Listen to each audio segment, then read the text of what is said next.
Bismillahirrahmanirrahim. Hari ini Ibu mau menceritakan kisah Nabi Daud. Setelah kemarin kita Nabi Isa, Nabi Adam, Nabi siapa lagi deh? Nabi Idris ya. Hari ini kita kisah Nabi Daud. Allah telah memilihkan raja untuk Bani Israel. Namanya Talut. Seorang yang soleh, pintar, dan gagah perkasa. Tetapi pilihan Tuhan itu ditolak oleh Bani Israel. Mereka tidak mau dipimpin orang miskin seperti Talut. Orang-orang kaya merasa lebih berhak.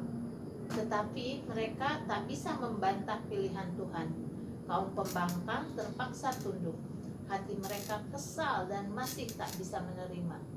Ini kriteria orang-orang Yahudi itu, orang Bani Israel itu seperti itu. Teriak keras kepala.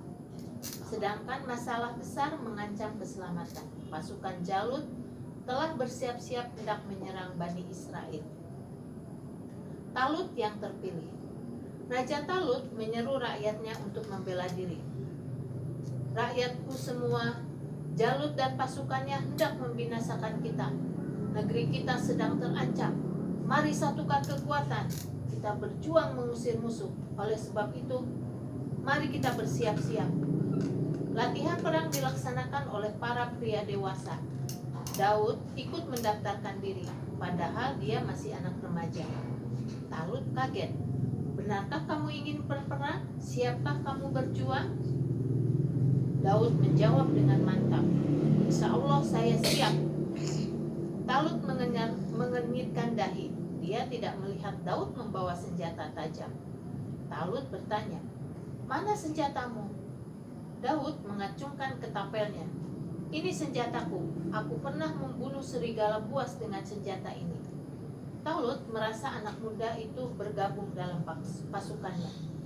Sebab jawaban Daud sangat meyakinkan. Wajahnya juga sangat bersemangat. Talut dan pasukannya berangkat menuju medan perang.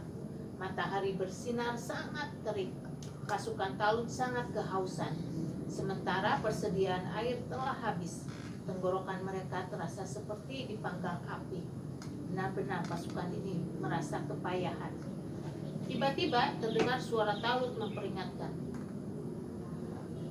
"Rakyatku, sebentar lagi kita akan menemui sungai. Ingatlah, ini merupakan ujian bagi kita semua. Minumlah hanya beberapa teguk saja sebagai pelepas dahaga. Jangan coba-coba minum banyak." Pasukan Talut lalu melanjutkan perjalanan. Kemudian tampaklah sebuah sungai. Airnya jernih berkilauan. Maka bersoraklah mereka semua. Mereka berhamburan langsung menuju sungai. Sebelumnya Talut sudah memperingatkan hanya boleh minum beberapa teguk sekedar untuk menyegarkan tenggorokan. Tetapi pasukannya ternyata banyak yang melanggar perintah. Mereka malah minum sepuas-puasnya dan berenang-renang. "Ayo berangkat!" seru Talut gusar. Apa yang dikhawatirkan sebelumnya telah menjadi kenyataan. Semangat mereka hilang. Jadilah mereka pasukan yang lemah. "Wahai Talut, kami tidak sanggup berperang. Kami sudah kekenyangan minum air. Berangkatlah kamu sendirian." Mereka lalu melanjutkan bersukaria di sungai. Wajar saja bila Talut kemudian sangat kecewa. Tetapi dia tidak patah semangat. Talut tetap melanjutkan perjalanan. Walaupun jumlah pasukannya berkurang, hanya beberapa orang yang teruji imannya masih setia. Mereka tidak memperturutkan hawa nafsu. Mereka minum sekedar berlepas dahaga saja. Dan Daud termasuk yang setia dengan Talut. Menang perang. Mereka tiba di medan laga. Rupanya Jalut sudah menunggu dengan kesombongan. Pasukan musuh banyak sekali dan bersenjata lengkap. Pasukan beriman berhenti sejenak. Mereka memanjatkan mohon doa kebantuan Allah. Jumlah pasukan beriman tak berimbang dengan lawan. Jalut ingin pasukan Talut patah semangat.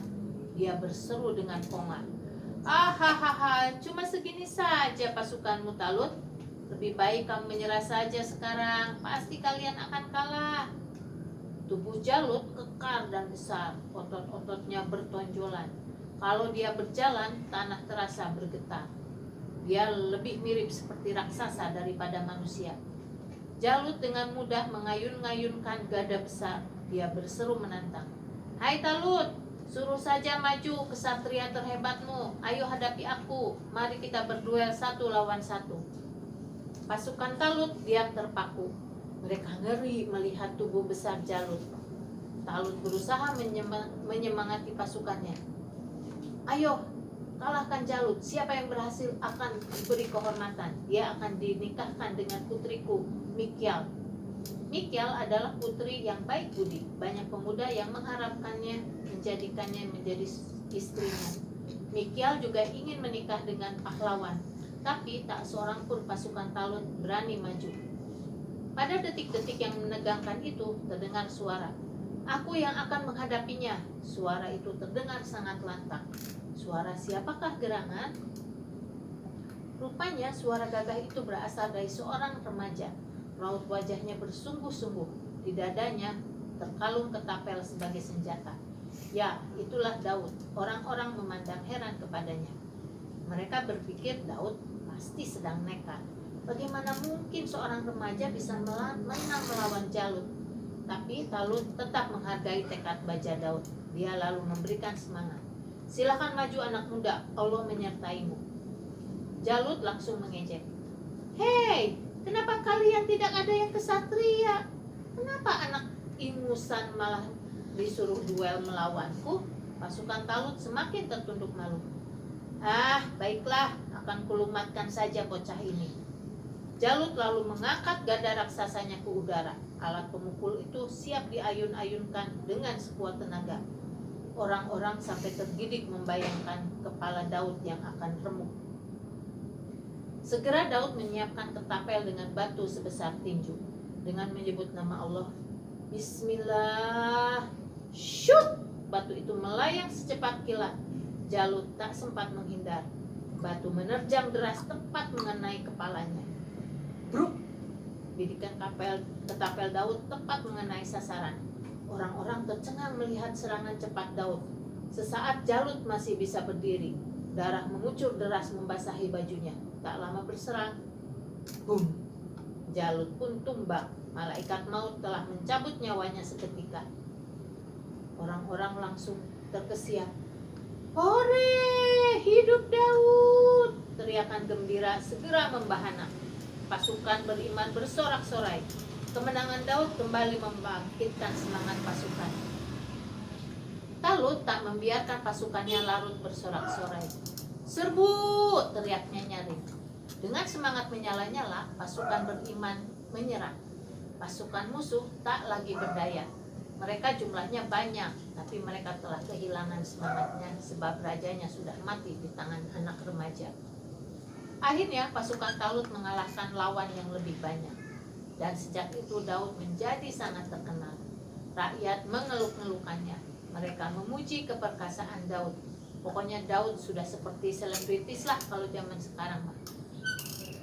Tapi Daud berperang bukan tujuan ingin terkenal. Dia berjuang untuk agama dan negaranya.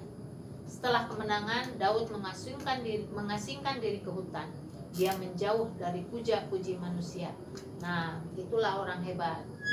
Tak suka dipuji berlebihan. Daud lebih banyak beribadah dan bersyukur kepada Allah. Kemudian Daud menjadi pria dewasa. Dia pun segera dinikahkan dengan Mikyal. Keduanya menjadi pasangan yang serasi. Sama-sama beriman pada Allah dan gemar berbuat kebaikan. Kemudian Raja Daud meninggal dunia, maka rakyat memilih Daud menjadi raja. Kehebatan Daud terus berlanjut. Allah kemudian mengangkatnya sebagai nabi. Tugas utamanya adalah berdakwah. Nabi Daud cocok menjalankan tugas kenabian sebab ia adalah seorang yang soleh. Raja Daud. Allah memberi Nabi Daud panduan, maka diturunkan padanya kitab suci. Namanya apa, Dek? Masih ingat kitab suci yang diturun kepada Nabi Daud? Apa? Kitab Zabur. Isinya adalah tuntunan hidup bagi manusia di zaman itu. Suatu malam Nabi Daud hendak beribadah. Dia berpesan kepada pengawal agar tidak mau diganggu. Kemudian datang 2 orang nabi. Mereka ngotot ingin bertemu Nabi Daud. Pengawal melarang. Maaf, tidak bisa. Nabi Daud sedang beribadah dan tak bisa diganggu. Datang saja esok hari. Kedua pria itu tidak mau menunggu sampai esok. Mereka lalu memanjat pagar tanpa sepengetahuan pengawal. Keduanya berhasil menerobos istana. Nabi Daud kaget melihat orang yang menyusup. Nabi Daud lalu memperingatkan, "Hei, kenapa kalian menyusup istana? Apa mau kalian?" Salah seorang berkata, "Janganlah kamu merasa takut, Daud. Kami berdua sedang bermasalah. Berilah keputusan dengan adil." Nabi Daud kemudian mempersilahkan, "Baik, ceritakanlah masalah kalian." Pria itu lalu menceritakannya. Orang ini mempunyai 99 ekor kambing, sedangkan aku hanya punya 1 ekor saja. Tapi dia malah mengambil milikku yang cuma seekornya itu. Pria yang tertuduh itu tidak membantah, namun dia punya alasan melakukan itu. "Aku kan sengaja mengambil miliknya, sebab tak ada gunanya, dia cuma punya 1 ekor kambing. Lebih baik kambing itu bergabung dengan milikku, sehingga kambingku kan jadi genap, jumlahnya jadi 100 ekor. Nabi Daud lalu menegur dengan tegas, "Kamu telah berbuat zalim. Kembalikanlah kambing miliknya. Hanya kambing itu sumber penghasilannya." Masalah itu diselesaikan sampai tuntas oleh Nabi Daud.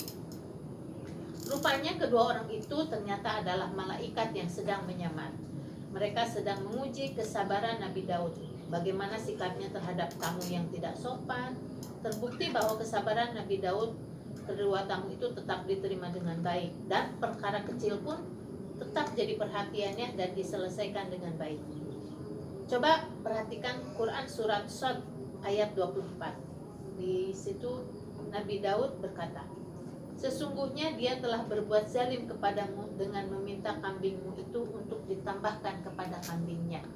Sesungguhnya kebanyakan dari orang-orang yang berserikat itu, sebagian mereka berbuat zalim kepada sebagian yang lain, kecuali orang-orang yang beriman dan mengerjakan amal soleh. Dan amat sedikitlah mereka ini." Nah, ini di Quran sudah